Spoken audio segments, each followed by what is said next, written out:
botong party list at siguraduhin na kumakatawan nito sa mga underrepresented minority. Pangalawa, ang pagboto sa party list o organisasyon ay hindi pagboto sa isang individual na tao. May 5 nominee ang bawat partido. Mas mainam na suriin ang advokasya o ang kinakatawan ng isang party list para magluklok ng kanilang representative kaysa sa pagtingin lamang at pagbigay ng inyong boto sa kanilang personalidad. Pangatlo, ang isang botante ay may karapatang bumoto ng isang party list, kaya ang boto mo ay mahalaga. Pang-apat, upang may mailuklok na representative ang isang party list, kinakailangang makakuha sila ng 2% sa total number of votes. At ang huli sa aming listahan, ang mailuluklok na party list representatives ay hindi second-class congressperson dahil magkakaroon din siya ng parehong responsibilidad, benepisyo at kapangyarihan tulad ng ibang may hahalal na congressperson sa mga distrito. Bagamat isang boto lamang ang pwede mong ibigay sa party list, ang isang boto na ito ang magiging boses ng mga sektor na nasa laylayan ng lipunan. Tandaan, sa Mayo 2022, ang bawat boto ay mahalaga. Kaya naman tayo ay bumoto ng tama dahil buhay natin ang nakataya. Ang paalalang ito ay hatid sa inyo ng CLTV.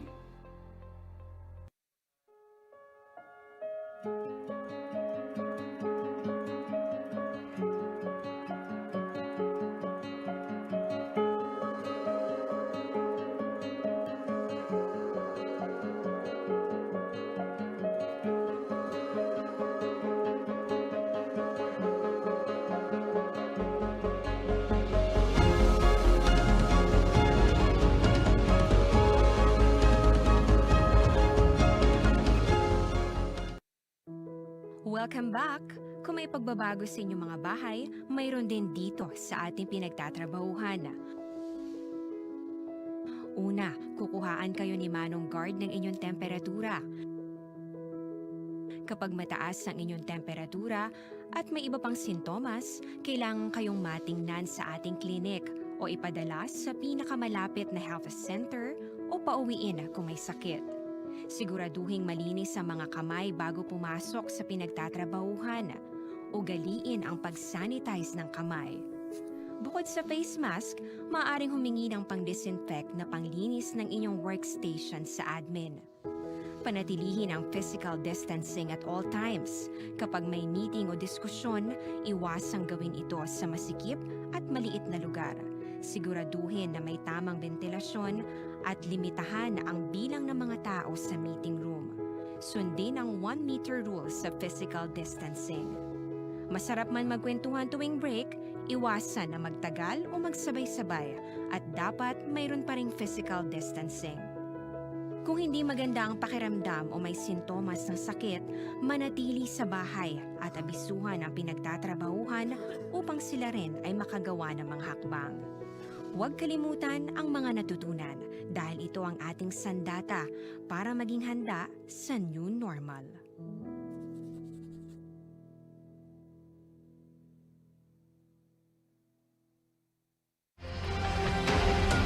Real-life stories from different sides of the globe. Witness UN in action.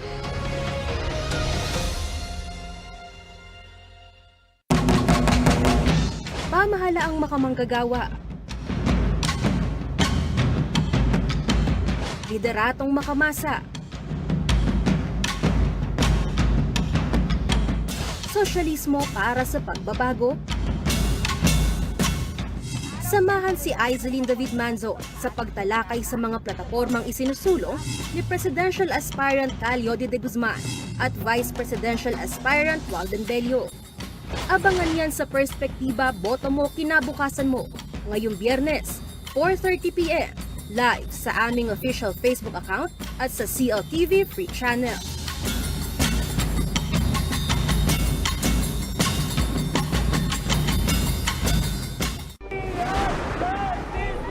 Lipunan na nagbibigay ng patas na karapatan, kalayaang mula sa diskriminasyon, katarungang nararapat makamit anuman ang estado sa buhay, karapatang dapat protektahan, dapat irespeto, ating ipaglalaban. Dahil ang karapatang pantao ay dapat para sa lahat. Hatid sa inyo ng Task Force Detainees of the Philippines. Dapat all. Human Rights for All. Sabado, alas 4 ng hapon, dito lamang sa CLTV.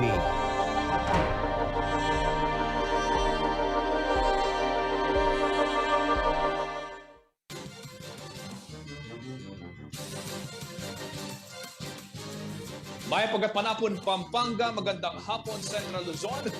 Oras na naman po para sa ating 60 minutong mainit na balitaan dito sa inyong paboritong programa tuwing alas 3 ng hapon, CLTV Balitaan. Ako po ang inyong lingkod, Justin Dizon.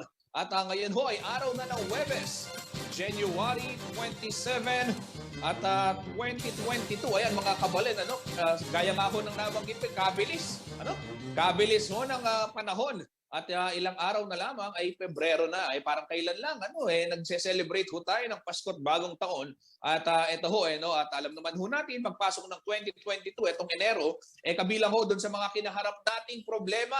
Oo, problema agad alam niyo lilipas din 'yan. Pero ito nga ho meron ho tayong kinahaharap na pagdami ng kaso ng COVID-19. Kaya patuloy hong pinaalalahanan ang lahat ng ating mga kababayan na panatilihin yung pagsunod ho sa minimum health and safety protocols, gaya na lamang ng pagsusunod ng face mask, palagi ang paghuhugas ng kamay, at yung physical distancing o yung pag-iwas doon sa kumpulan ng maraming tao. At alam niyo ho, sabi ng mga eksperto, talagang isa doon sa mga number one na nagiging cause ng transmission nitong COVID-19 ay yung sabay-sabay kumakain. Dahil dyan ho, sa panahon na yan, syempre walang mask. At hindi naman pwedeng hindi rin mag-usap, lalong-lalo na tayong mga Pilipino at mga Kapampangan, masayahin yan, nag-uusap, kumakain. So, yun daw ho, kung pwede, uwasan yan sa mga workplace, wag magsabay-sabay. Kahit ho yung mga health professionals, yan ho ang kanilang sinusunod sa mga ospital. Yun ho mga vaccinators namin, nagpapaalala rin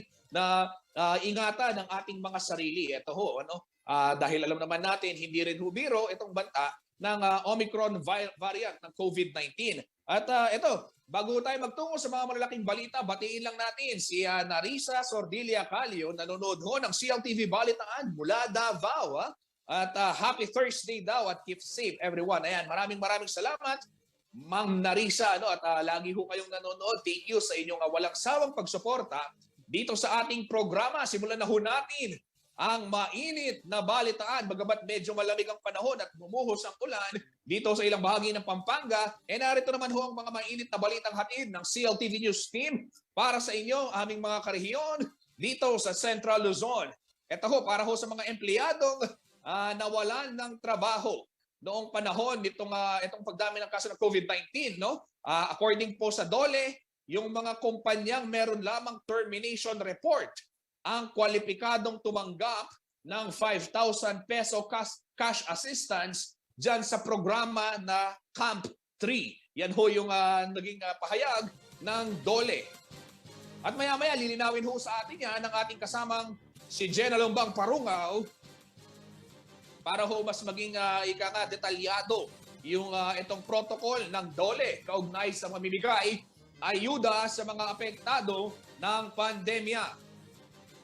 Ito naman, good news para ho sa ating mga kababayan dito sa Pampanga. 2 dialysis centers po, matatagpuan yan sa Guagua at sa bayan ng Apalit ang itinayo para sa mga Kapampangan. At sabi po ni Governor Dennis Pineda, asahan daw na magsisimula na ang operasyon ng mga nasabing dialysis centers bago matapos ang taong 2022.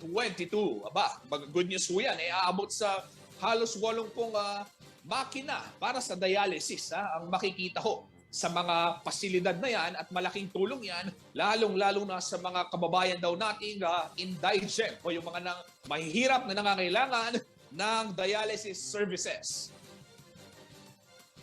Dumako naman ho tayo sa siyudad ng San Fernando. Sinimulan na ng City Health Office ang pag-roll out ng bakuna sa kada barangay.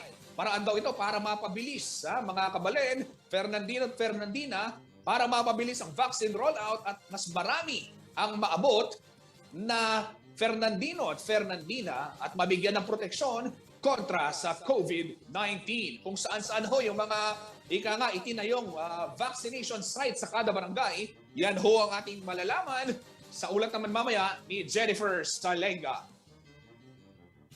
Ito naman, good news din para naman sa ating mga kababayan dyan sa Mabalacat. Ayan, congratulations ho. At dahil ang Mabalacat City College ay ginawaran ng level 2 status dito ho sa Alcocoa. O ito ho yung asosasyon ng mga paamantasan at kolehiyo ng lokal na pamahalaan na nagbibigay ng akreditasyon. At yung level 2 status ho yan doon sa 8 kurso na ino-offer o ibinibigay dyan sa Mabalacat City College, ang kauna-unahan ho, hindi lamang sa Pampanga, kundi maging sa buong Central Luzon. So isang achievement na naman ho yan para sa Mabalacat City College. Mahusay itong Mabalacat City College. Marami hong nakukuha pagkilala. At yung mga mag-aaral dyan, talagang masisipag. Ayan. Mamaya ho, malalaman natin ang detalye ng balitang yan. Dumako naman ho tayo ngayon sa ating unang balita na pag-uusapan.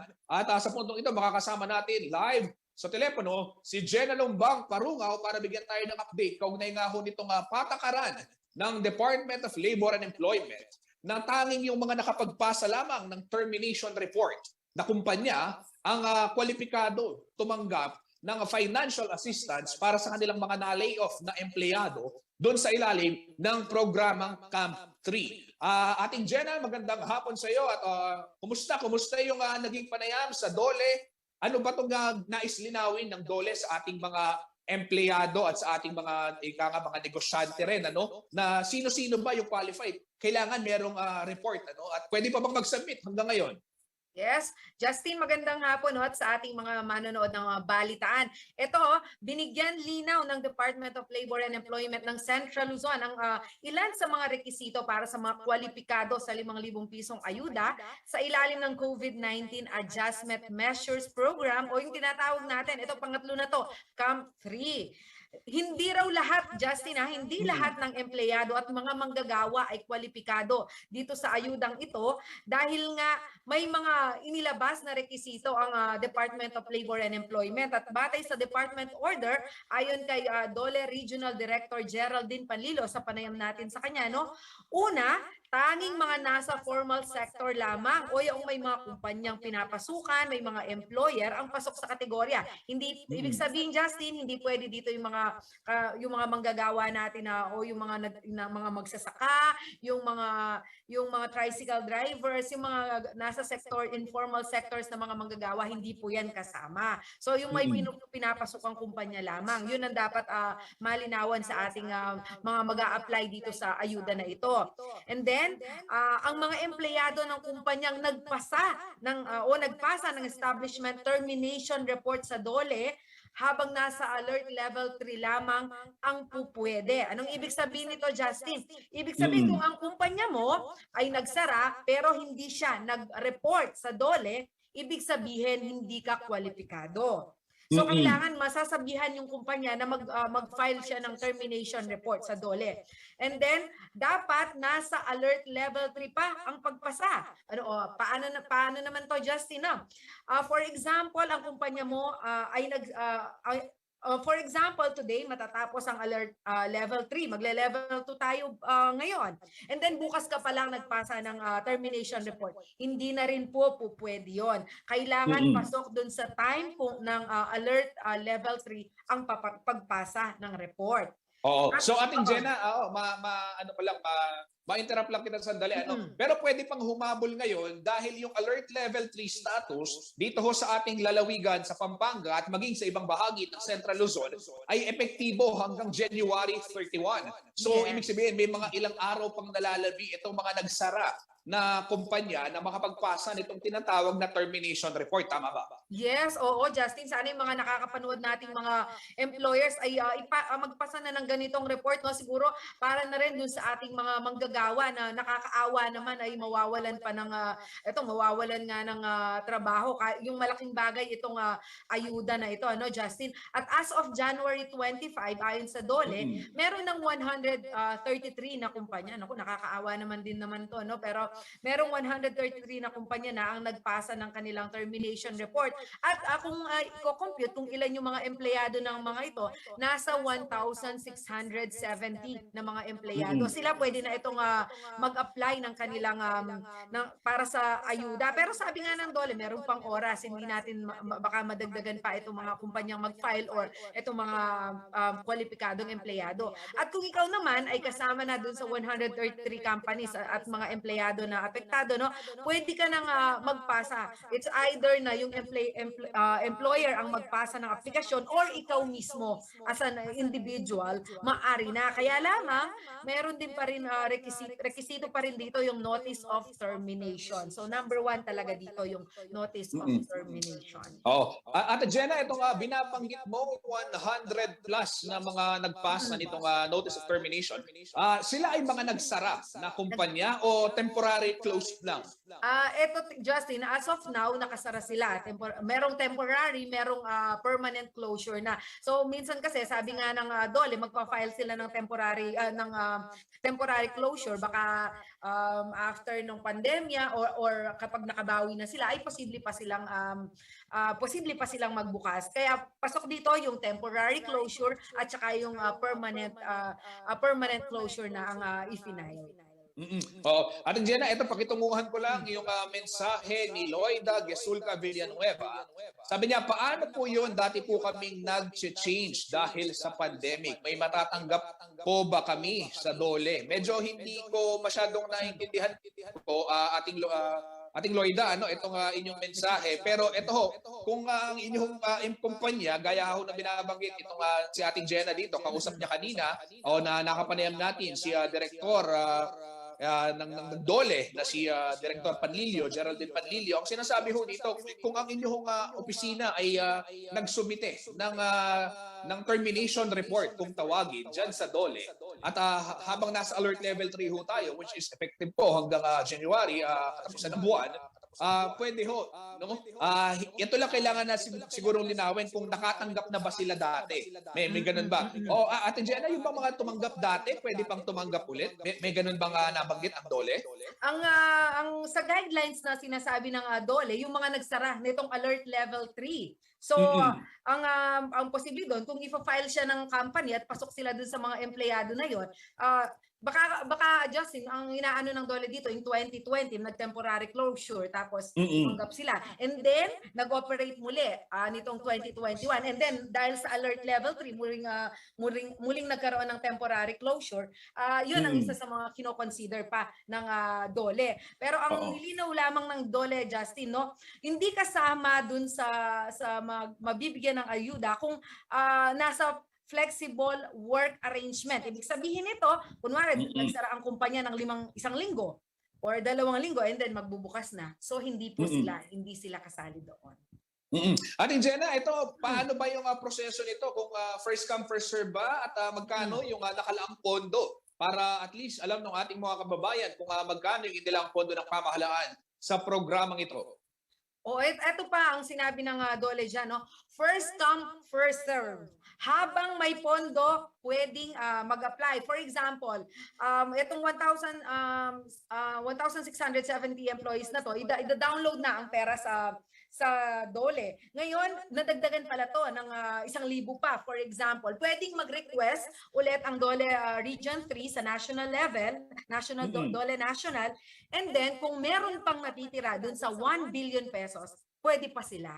Pero kung wala na, yun, hanggang doon na lang sila. So yung 1 billion pesos, ito ay kabuuan sa buong bansa na apektado nitong alert level 3 status. Yes. At Justin, maidagdag ko lang, pati yung mga apektado ng Typhoon Odette kasama dyan, dun sa 1 billion pesos na yan. Ako, ayan, oo. So yung mga employer ho na nakakanood sa atin ngayon at manonood pa mamayang gabi pag-uwi nila sa kanilang mga tahanan, ipinapaalam ho ng Department of Labor and Employment Central Luzon na tanging yung mga nakapagsumite lamang ng termination report sa tanggapan ho yan ng DOLE ang qualified na tumanggap, of course, for assessment pa ho, nitong tinatawag na ayuda mula doon sa Camp 3, no? Yung 5,000 peso cash assistance po para sa mga manggagawang nawalan ng trabaho. Maraming salamat ating Jen Alumbang Parungaw sa iyong ulat. Ayan mga kabalen, mga kariyon, tumungo naman ho tayo dito ho sa siyudad ng San Fernando sa iba pang mga balita. Sinimulan na ho dito sa syudad ang pagro-roll out ng bakuna sa mga barangay upang mas maabot ang mas maraming Fernandino at Fernandina. Nagtalaga po ng mga vaccination sites sa iba't ibang barangay para mas mapabilis nga itong roll out ng bakuna at ma-decongest ang mga pangunahing inoculation sites sa syudad. Matatandaan sa nakalipas na linggo ay pinilahan ng maraming Fernandino at Fernandina ang mga vaccination centers matapos ang biglaang pagsipa ng COVID-19 cases at maging ang pagpapatupad ng restriksyon sa mga hindi bakunadong individual. Sa inisyal na pagpapatupad ng pagbabakuna sa barangay na sinimula noong January 24 at tatagal hanggang January 28, ginagawa ho ang mga ito sa mga covered courts, barangay health centers at maging ibang public areas ng inyong mga baryo o ng inyong mga barangay. Ayon sa City Health Office ng San Fernando, first dose at booster shots lamang ang ipamimigay sa mga barangay, habang ang second dose naman ay available pa rin sa mga mega vaccination sites ng syudad tulad na lamang ho ng Heroes Hall, Our Lady of Fatima University, Robinson Star Mills Pampanga, SM Talabastagan at Walter Mart San Fernando. Sa pinahuling datos po ng City Health Office, nasa mahigit 241,000 Fernandinos na ang tumanggap ng first dose ng COVID-19 vaccine, habang mahigit 214,000 naman ang bilang ng mga fully vaccinated. 242,102 ang target sa eligible population ng syudad at nasa 26,000 naman daw ang nakatanggap ng booster shot. Maaari raw magtanong o sumangguni sa inyong barangay health center o mga kinaukulan kaugnay ho ng schedule ng pagbabakuna sa inyong lugar. Ang vaccination teams ng syudad ang bababa at magsasagawa ng pagbabakuna sa komunidad. Ito'y upang mailapit sa mga Fernandino ang programa sa pagbabakuna kontra COVID-19. Pinapayuhan naman ang lahat ng Fernandino at Fernandina na sumunod pa rin sa health and safety guidelines kung pupunta sa barangay vaccination sites at syempre sa araw-araw na gawain.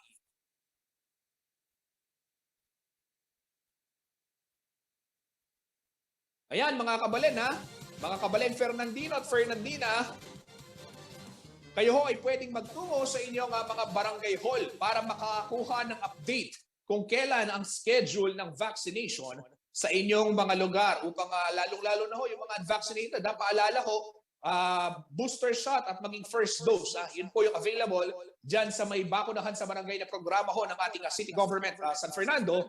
At ito ho, bukas nga sa mga Fernandino at Fernandina at alamin ho ninyo ang schedule dyan sa inyong mga barangay officials upang sa gayon mabigyan kayong proteksyon kontra sa COVID-19. Kabalan ka riyon sa ating pagbabalik, tatalakay naman ho natin ang pagbubukas ng dialysis centers dyan sa bayan ng Apalit at sa Guagua, Pampanga para ho sa mga Kapampangan na nangangailangan ng serbisyong medikal. Yan at marami pang iba sa pagbabalik ng CLTV Balitaan. In the Philippines, one of the first non-life insurance companies that established its head office outside Metro Manila emerged.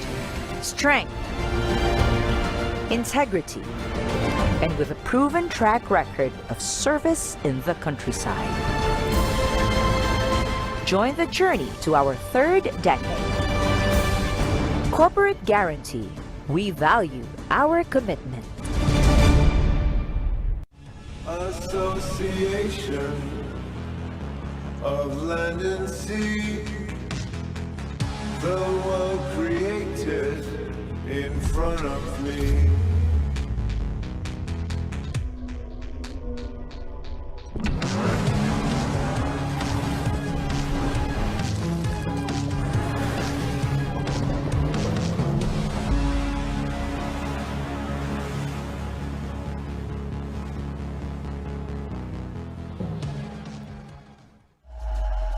You can deliver on demand, here, there, everywhere.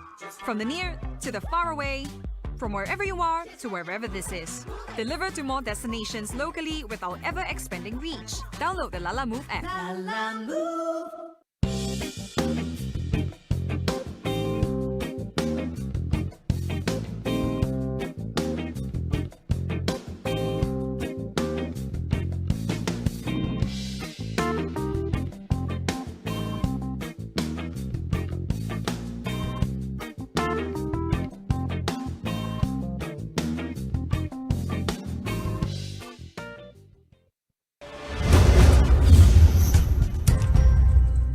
Hi, I am Bianca, and welcome to Sensei. This program aims to feature people sharing their skills and talents to the church. Our Sensei will share their stories, journey, and will give us some tips about their forte. So don't forget to join us as we explore, learn, and improve here in Sensei. For more updates, don't forget to visit our social media accounts. See you soon on CLTV. Mga impormasyong medikal na makatutulong sa pangangalaga ng inyong katawan.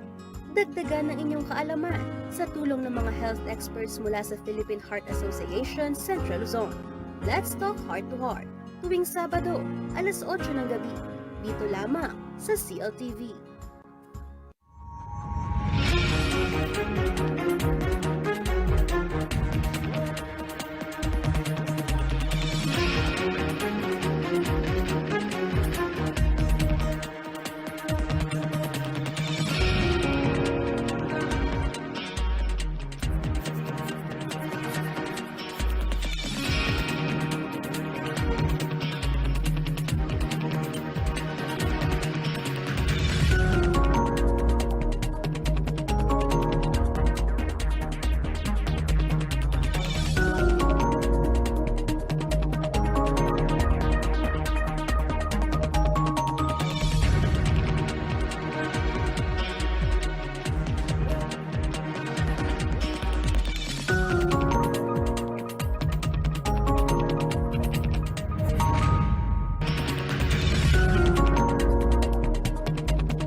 Tinatawag nilang new normal ang mga aksyong nakasentro sa pagpapahalaga sa kalusugan. Ginagawa natin ang new normal behaviors na ito ngayon upang makaiwas sa COVID-19. Pero kung tutuusin, marami sa mga hakbang na ito ay mga kaugalian na ating natutunan at dapat ginagawa noon pa man. Makakatulong ang mga ito sa pag-iwas sa anumang sakit. Tulad ng paglilinis ng kamay, tinuro sa atin simula pagkabata na maghugas pagdating sa bahay, bago kumain at pagkagamit ng palikuran. Sa panahon ngayon, dapat mas madalas na ang paglilinis ng kamay. Bukod sa paggamit ng tubig at sabon, maaaring gumamit ng alcohol-based hand rub o sanitizer kahit nasan ka man. Kapag naglilinis ng bahay, kailangang mas dalasan ang pag-disinfect ng mga bagay na palaging hinahawakan. Makakagawa ng pang-disinfect gamit ang ordinaryong bleach na panglaba. Maghanda ng isang parte ng bleach at ihalo ito sa 9 na parte ng malinis na tubig. Kung hindi naman emergency, hindi na kailangan pumunta pa sa doktor dahil sa telemedicine. Kapag nahihirapan sa paghinga at iba pang malalang sintomas ng sakit, agad na kumonsulta sa doktor. Maaari ring tumawag sa Barangay Health Response Team o BHERT. Huwag kalimutan ang mga natutunan. dahil ito ang ating sandata para maging handa sa new normal.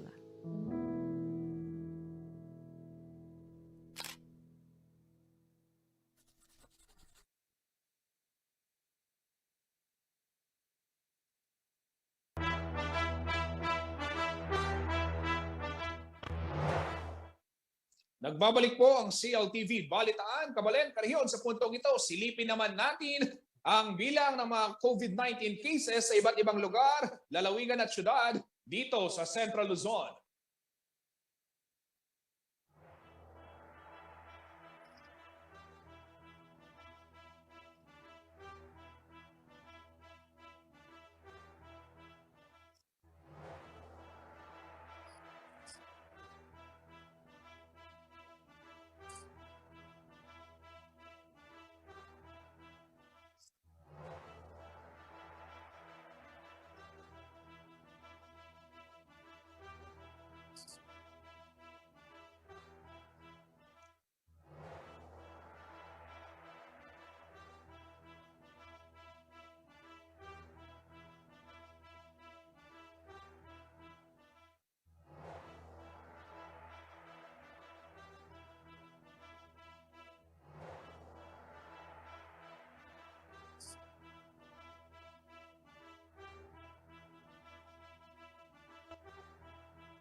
Ayan mga kabalen, mga kariyon, inyong natunghayan ang bilang ng aktibong kaso ng COVID-19 sa iba't ibang lungsod at lalawigan dito sa gitnang Luzon. Dumako naman ho tayo sa iba pang mga balita.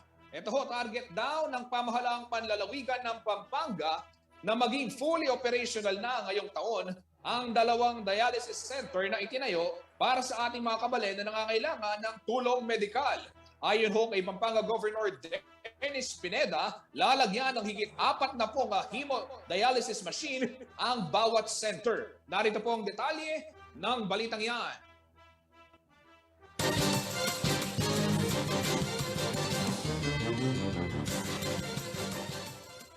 Isa raw ang diversification ng health services, kabilang ang specialized healthcare service sa prioridad na programa ni Pampanga Governor Dennis Pineda. At dahil maraming Kapampangan na lumalapit sa Kapitolyo upang humingi ng assistance, nagpatayo ang pamahalaang panlalawigan ng sariling dialysis center para sa mga Kapampangan. Hindi kasi biro ang gastusin ng mga pasyente na nagdadialysis. Bagamat may coverage nito ang PhilHealth, limitado lamang ito. Kamakailan ay binisita ni Pineda ang 2 gusali na magiging pwesto ng kauna-unahang dialysis center sa lalawigan. Matatagpuan ito sa Diosdado P. Macapagal Memorial Provincial Hospital sa bayan ng Guagua. Ang center na ito, katuparan daw sa pangarap ng kanyang ina na si Vice Governor Lilia Pineda. Okay, alam naman po natin na isa po sa mga sakit ng Kapampangan yung sa bato. So kitang-kita po natin yung mga paghihirap ng mga iba nating mga kababayan na hirap po talaga sa pagdadialysis. So, naisip po namin to na proyekto pa ni nanay noon, na idea ni nanay, na nabigyan ho ng katuparan ngayon. Bukod sa Guagua, may isa pang dialysis center na ipinatayo ang provincial government sa San Vicente, Apali. Pinatayo ang mga pasilidad sa tulong ng Department of Public Works and Highways at pinondohan ang bawat center ng tig 30 million pesos ng Anak Kalusugan Party List. Sa pondo ng Kapitolyo naman manggagaling ang ipambibili ng hemodialysis machines at pampasweldo sa mga medical professionals. Ayon kay Pineda, lalagyan ng tig 43 hemodialysis ang bawat center. Simula pa lamang daw ito ng paglalapit ng programa ng Kapitolyo sa mga Kapampangan. Initial ho, nakapagpatayo po tayo ng 2 building na sa tulong po ng anak kalusugan kay Party List. Ngayon yung pangatlo ho, start na rin ho yung building. So pipilitin po namin ni Nanay na sa 4 na distrito magkaroon po tayo ng dialysis center operated by the provincial government.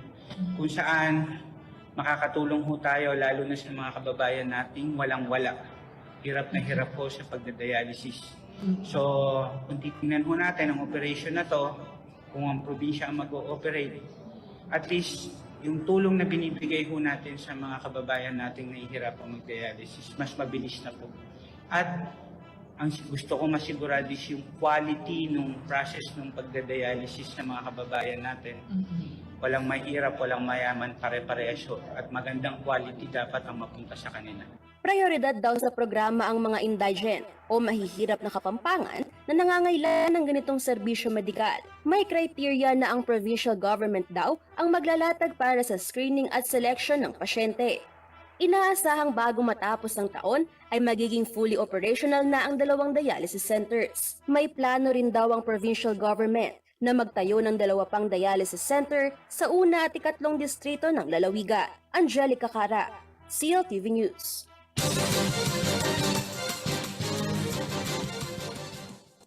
Mula sa Pampanga, dumako naman ho tayo sa Bataan kung saan pinasinayaan na ang bagong tayong Temporary Treatment and Monitoring Facility na matatagpuan sa lubhuyan ng Freeport area of Bataan. Ito ay magsisilbing extension field hospital ng Mariveles District Hospital para sa mga asymptomatic at mild cases ng COVID-19.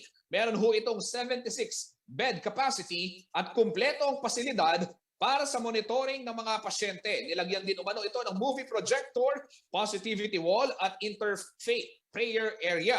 Nakadesenyo umano ito upang hindi makaramdam ng pagkabalisa ang mga pasyente. Layo ng Extension Field Hospital na mabawasan ang dagsa ng mga COVID patients sa Mariveles District Hospital at iba pang medical institutions sa Bataan. Ang pasilidad ay naitayo sa bisa ng Memorandum of Agreement ng Authority of Freeport Area of Bataan, Provincial Government of Bataan, kasamang Department of Health at Philippine National Red Cross. Nasa ilalim ito ng supervisyon ng Mariveles District Hospital.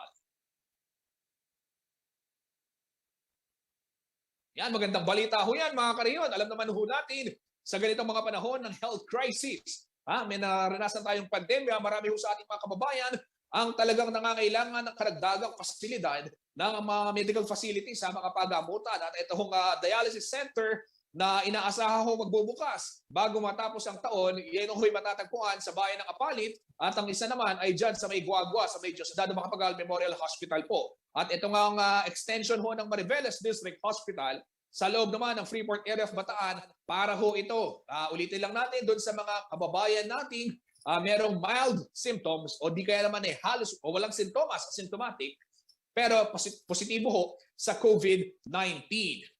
Abangan ho sa pagbabalik ng CLTV Balitaan. Ito ho, Mabalacat City College, ginawaran ho ng level 2 status ng Alcocoa. Ito nga, accreditation na ito ay unang-una dito sa Central Luzon at yung dating hepe ng Pampanga Police na si Police Colonel Jean Fajardo, itinalaga naman bilang tagapagsalita ng Philippine National Police. Yan at marami pang iba ang ating tatalakayin sa pagbabalik ng CLTV Balitaan.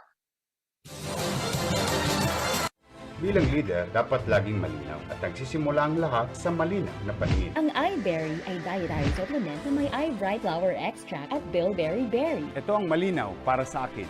Mahalagang paalala, ang iBerry ay hindi gamot at hindi dapat gamitin panggamot sa anumang uri ng sakit.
can deliver on demand on any vehicle, from motorbikes to trucks, from city sedans to spacious vans.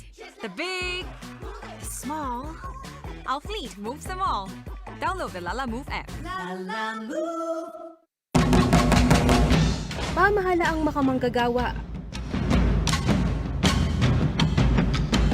Lideratong makamasa. Sosyalismo para sa pagbabago. Samahan si Aizelin David Manzo sa pagtalakay sa mga platapormang isinusulong ni Presidential Aspirant Calio de Guzman at Vice Presidential Aspirant Walden Bello. Abangan yan sa Perspektiba, Boto Mo, Kinabukasan Mo, ngayong Biyernes, 4:30 p.m. live sa aming official Facebook account at sa CLTV Free Channel.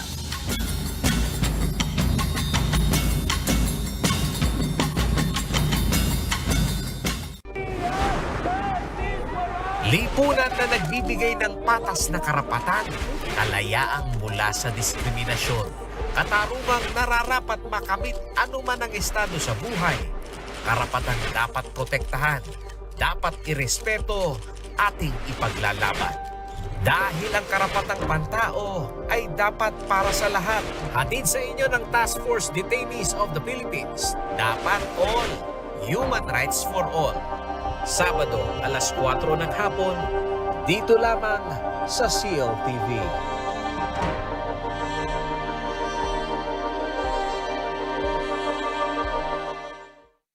Kung nabakunahan na, maaari na bang itigil ang pagsusuot ng face mask, face shield at iba pang minimum public health standards? Kahit na maaaring maprotektahan ka ng bakuna mula sa symptomatic at moderate severe COVID-19, maaari ka pa rin mahawa at makahawa.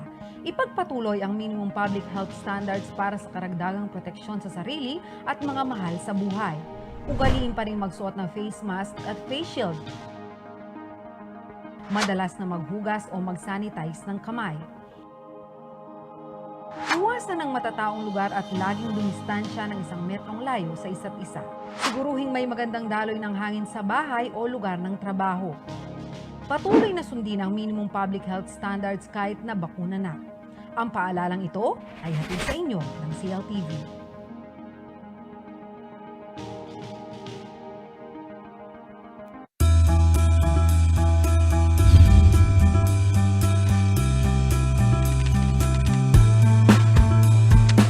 Inspirational success stories of business leaders and entrepreneurs. Live and love local as we discover and promote local businesses in the region. Out with business as usual, in with business unusual. Join me, Colette Hanson-Hizon, every Wednesday, 7 p.m. only here on CLTV.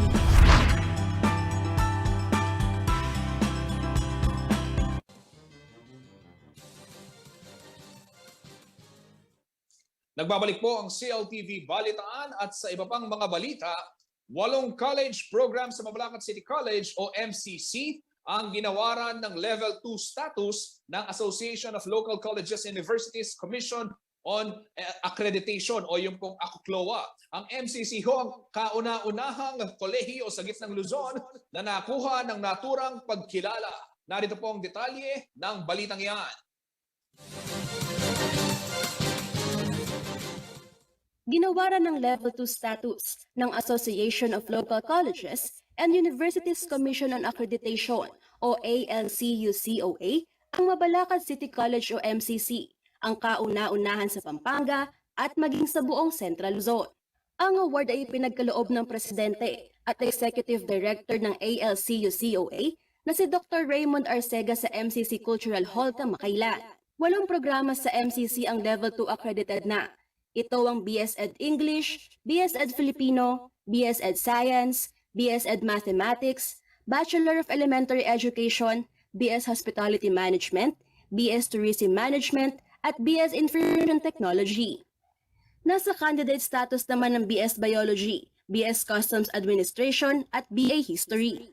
Kinilala naman ni Dr. Arcega ang pagsisikap na ginawa ng MCC community upang makamit ang parangal, kaya nararapat lamang itong ipagdiwang. Virtual lamang sana ang paggawad ng accreditation, ngunit nais daw ni Arcega na matatanggap ng personal ng MCC ang resulta ng akreditasyon. Ipinresenta at ipinagkaloob ni Arcega ang certificate sa 8 programs na pasok sa accreditation. Tinanggap naman ito ni MCC President Dr. Michelle Aguilar O at nagpasalamat sa City Government ng Mabalacat sa pangunguna ni Mayor Crisostomo Garbo na siya rin chairman ng Board of Trustees, sangguniang panlungsod at lahat ng lokal na opisyal ng Mabalacat sa kanilang suporta at pagtitiwala sa MCC management. Pinasalamatan din ni O ang mga estudyante na siyang nagsisilbing inspirasyon daw sa lahat ng tagumpay at innovations na kanilang ginagawa para sa MCC. Binati rin ng presidente ng kolehiyo ang MCC community sa kanilang pagsisikap, commitment, at suporta sa mission and vision ng institusyon. Handang-handa na raw ang kauna-unahang LUC na binigyan ng Level 2 status sa Gitnang Luzon na umabante pa upang mas mapagserbisyohan pa ng mabuti ang komunidad. Angelica Cara, CLTV News. Yan, congratulations ho kay Dr. Michelle Aguilar O, Ma'am Mitch, congratulations. At syempre ho sa pamunuang bayan o city government, mamahalang panlungsod ng Mabalacat dahil ho sa parangal o pagkilalang natanggap ng Mabalacat City College. Ito naman ho sa ibang balita, formal nang itinalaga bilang tagapagsalita ng Philippine National Police si dating Pampanga Provincial Police Office Director Police Colonel Jean Fajardo sa isang press conference na ginanap po sa Camp Crame, Quezon City nitong Miyerkules. Inanunsyo ni Philippine National Police Chief Police General Diosdado B. Carlos ang pagkakatalaga kay Fajardo. Pinalitan ni Fajardo si Police Brigadier General Agustus Alba na itinalaga naman bilang hepe ng PNP Public Information Office. Si Fajardo po ay parte ng PNPA Kaagapay Class of 1996. Nakapagtapos naman ito ng abogasya sa Jose Rizal University College o Jose Rizal University at nakapasa sa bar exam noong 2009. Bago maging tagapagsalita ng PNP ay dating Deputy Director for Operations of the PNP Drug Enforcement Group, si Fajardo. Bukod sa pagiging pinuno ng Pampanga Police, naging hepe rin siya ng Regional Intelligence Division ng Police Regional Office 3. Ayan, lagi ho nating nakakapanayam dito sa ating programa si Colonel Fajardo at pagbati ho, ma'am, sa inyong bagong posisyon at naway sa mga darating na araw, kayo ho ay maimbitahang muli dito sa ating programang CLTV Balitaan para maibahagi sa ating mga karehiyon itong programa ng ating kapulisan. Samantala, sa iba pang balita, nadiskubre ang stealth Omicron sa mga naitalang kaso ng COVID-19 sa bansa. Ito ang isa sa mga sub-variant ng Omicron na mas kalat umano sa rehiyon. Sa ibang balita naman, aprobado na sa Senado ang panukalang pagbibigay ng amnestiya sa mga miyembro ng ilang rebelding grupo. Yan at marami pang balita sa ulat na ito.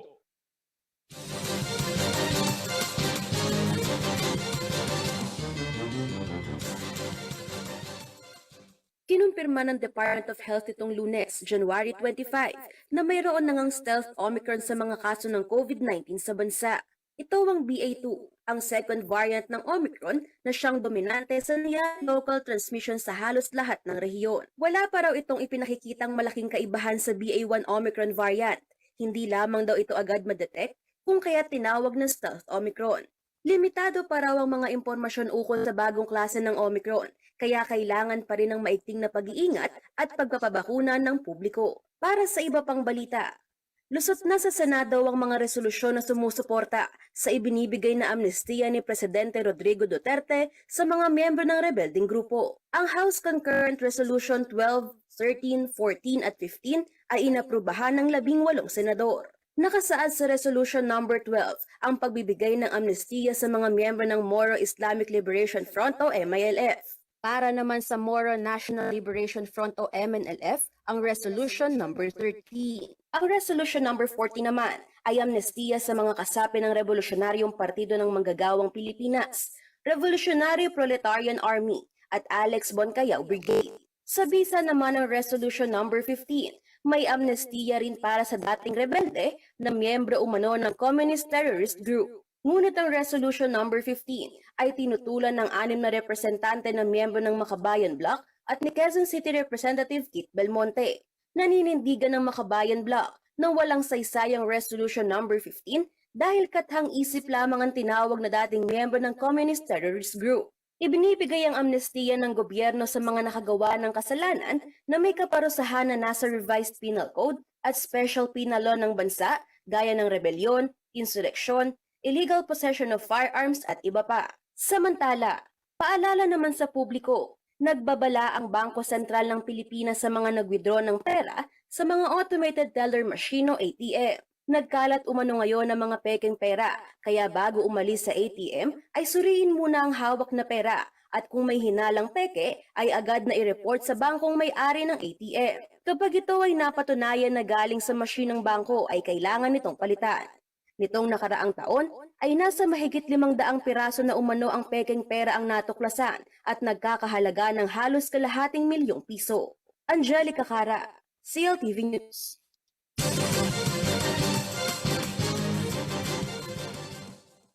At yan ho ang mga balitang nakalap ng CLTV News ngayong araw. Pero bago ho ako magpaalam, mga kabalen, mga kariyon, kayo ho ba ay interesadong mag-alaga ng hayop gaya ho ng aso at pusa? Abay, pwede ho kayong mag-ampon. At pwede ho kayong pumunta dyan sa City Veterinary Office ng Angeles City dahil meron ho silang pet adoption program. Para ho sa karagdagang impormasyon, pwede naman ho kayong bumisita dito ho sa page ng Angeles City Information Office at doon ho ninyo makikita yung step-by-step process para ho kayo ay makapag-ampon ng mga aso o di kaya naman ay pusa. At syempre meron hong screening na gagawin yan kung kayo ho ay kwalipikado at kayo ay pwedeng makapag-alaga nito hong mga cute at mababait na aso at pusa. So ano pong hinihintay ninyo? Imbes na kayo nga ay mamili, sabi nga ho nila, adopt, don't shop. So pwede ho kayo magpunta dyan sa City Veterinary Office ng Angeles o di kaya naman ay sa Angeles City Information Office Facebook page. At kabalen, para ho sa karagdagang detalye naman ng ibang balita, pwede ho kayong mag-follow sa aming mga social media pages sa Facebook po at CLTV36 Official and at CLTV36 News. At meron din ho tayong Instagram at CLTV36 Official at maging Twitter at CLTV36 and at CLTV News. Kabalen, pwede rin ho ninyong balikan ang inyong mga paboritong programa dito sa CLTV. Magtungo lamang sa aming YouTube channel at CLTV36 Official o di kaya naman bumisita sa aming website www.cltv36.tv. Mapapanood din ho nationwide ang mga programa ng CLTV via Signal Channel 115 at dito naman sa Central Luzon sa ating 39 cable partners at maging sa Free TV Channel 36. Kabalen, kasama po ang buong pwersa ng CLTV News and Current Affairs. Ako po si Justin Dizon. Mamayang alas 6, samahan natin si Jennifer Salenga para sa iba pang detalye ng mga malalaking balitang Central Luzon sa CLTV News. Kabalen, kariyon, mag-iingat ho tayo at magkita-kita tayo bukas alas 3 ng hapon. Maraming salamat po.